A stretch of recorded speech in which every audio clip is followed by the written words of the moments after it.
Napoleon Bonaparte का रूस अभियान। नेपोलियन बोनापार्ट का रूस अभियान युद्ध अजलोदौद में इतिहास के सबसे बड़े सैन्य अभियानों में से एक था। इस युद्ध में नेपोलियन की महत्वाकांक्षाएं और रणनीतिक गलतियां स्पष्ट रूप से सामने आईं। फ्रांसीसी सम्राट नेपोलियन ने यूरोप के बड़े हिस्से पर अपना प्रभुत्व स्थापित कर लिया था, लेकिन रूस ने फ्रांस की नीतियों के सामने झुकने से इनकार कर दिया। रूस का यह अड़ियल रवैया नेपोलियन के लिए एक चुनौती बन गया। युद्ध की पृष्ठभूमि नेपोलियन ने पूरे यूरोप में एक कॉन्टिनेंटल सिस्टम लागू किया था, जिसके तहत ब्रिटेन के साथ व्यापार को प्रतिबंधित कर दिया गया था। रूस ने इस प्रणाली का उल्लंघन करते हुए ब्रिटेन से व्यापार जारी रखा। यह नेपोलियन के लिए असहनीय था और उसने रूस को सबक सिखाने का निर्णय लिया।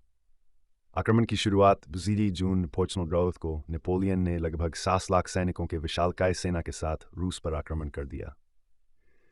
इस सेना में फ्रांस के अलावा कई सहयोगी देशों के सैनिक भी शामिल थे। नेपोलियन का उद्देश्य था कि वह रूस की राजधानी मॉस्को पर कब्जा कर लेगा और रूस को आत्मसमर्पण के लिए मजबूर कर देगा। रूस की रणनीति। रूसी सेना ने सीधे टकराव से बचने के लिए झुलसी हुई धरती स्कोर्च्ड अर्थ की रणनीति अपनाई।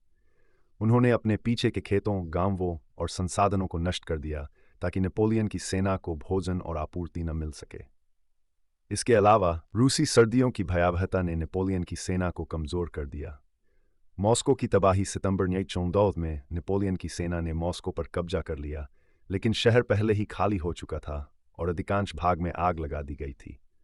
नेपोलियन को उम्मीद थी कि रूस आत्मसमर्पण करेगा, लेकिन ऐसा नहीं हुआ।